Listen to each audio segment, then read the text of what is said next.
We need him to give us a big lift there, and nobody wants that role. You know, everybody wants to be a scorer. You know, because the girls clap and everybody cheers, and you know, so everybody wants to be a scorer, and coaches know, you know, you better rebound and defend, otherwise you have no chance.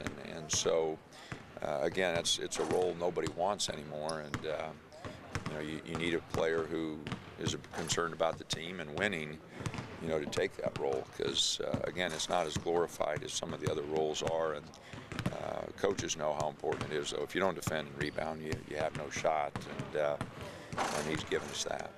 You know, are newcomers different when they're as experienced as a couple of years are? Yeah, no doubt. I mean, they've been well coached. You know, DeVoe, you know, Tubby Smith. You know, I mean, he's a very good coach. So DeVoe has a really good feeling because he joined us in January last year. He's got a little feel for what we want, and that's why he's been able to add so much so quickly.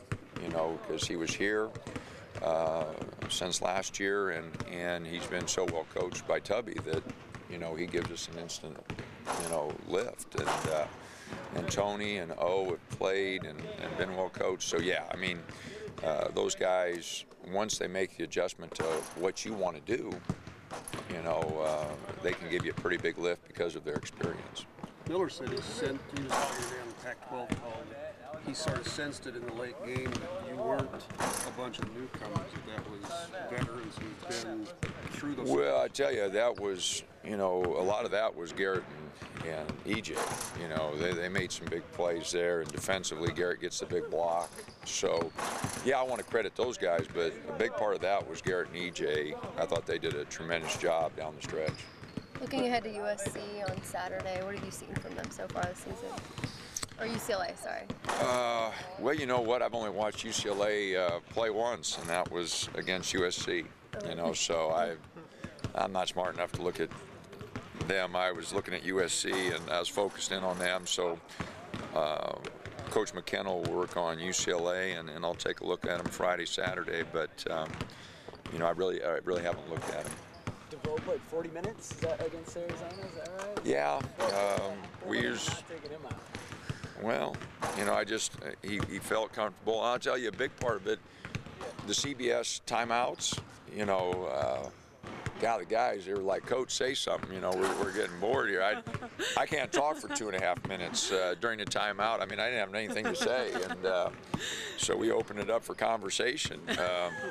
You know, usually those timeouts seem so quick, you know, you got a minute and you're trying to get everything in, and you know, we had 2.5 minute timeouts, and so, you know, DeVoe got a lot of rest there, and you know, I really think that was a factor. You know, I mean, you could play a guy 40 minutes because the TV timeouts were so much longer with CBS.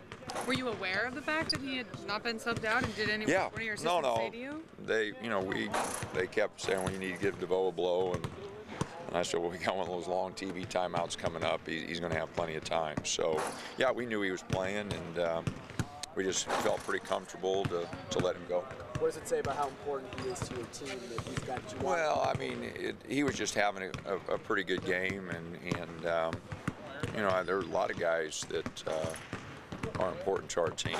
You know, it just happened to be on this day he was playing pretty good, and again with the long timeouts, you know, it was pretty easy. The only time, you know, I thought about taking him out was when he got his 4th foul there with 6 minutes to go, and you know, but the game was nip and tuck right there. You know, it was going to be decided. I didn't want to take him out. I got a little conservative with EJ in the California game, you know, pulling him so much, and I thought we lost our flow there. And you know, I've kind of made a decision to play through some of those fouls. Did DeVoe say something like, leave me, I'm okay? No, I don't listen to him anyway, so it doesn't matter. When a guy gets 4 fouls, you have to tell him, you know, play a little differently? Oh yeah, no, you got to remind him that, you know, they've got 4 fouls, and you know, he got a really stupid one on his 3rd foul. He thought he got fouled at the offensive end, and came down and had a really bad foul. Fortunately, they missed the front end of a 1-and-1, but his 3rd foul was just a bad foul on his part.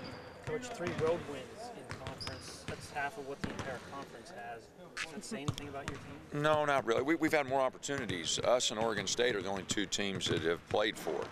You know, so I mean, that's all. We've just had more opportunities than other schools. You know, some teams at the top of the league have only played 2 road games, and so, you know, we'll wait and see. It's just that, you know, Oregon State and us, the schedule dictated that we had 4 of our first 6 on the road, and so we've just had more opportunities to win on the road. I think you'll see other schools, you know, winning on the road when they get those opportunities. You like the way your team though handles itself? You know, for the most part, you know, we've done okay. You know, we've had a couple games where I haven't liked our intensity, but for the most part, I think our guys have prepared themselves pretty well on the road, and I think it's a little bit of having some older guys, you know, and EJ and Garrett are older guys that have had a lot of experience in this league, and JJ's had a lot of experience. So yeah, you know, if we can't handle it with some of those guys, then, you know, we're going to have a hard time. But I think they've done a pretty good job. USC on Thursday, they're kind of struggling right now. You've won 2 in a row. Any chance your guys might? Well, they better not, and I reminded them, you know, of that again. You know, everybody said the same thing about us a year ago when we were struggling, and that we weren't going to win a conference game, and those are dangerous teams, and USC will be dangerous on Thursday night. Dana, you have made quite a point, your players, of rebounding and turnovers as being some keys to it. In the 6 Pac-10 games, if you look at it right now, you're actually even in both categories with the opponent. I mean, is that acceptable? Is there anything to be made of that? Well, it's progress, because we were, you know, in our preseason, we were down in rebounding, and so we've made progress. It's not where we want to be.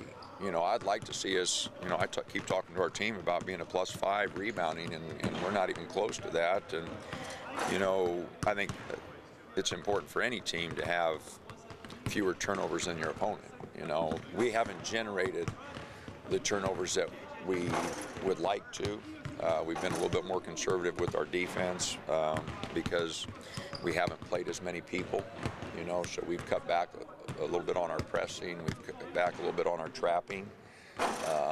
So we haven't generated the turnovers, but you see what a big difference it made, say in you know, a couple games in Arizona where our points off turnovers were, you know, a lot higher than our opponents, and that I thought was really important. Thanks, Dana. All righty, thanks. What's the X's on the floor for?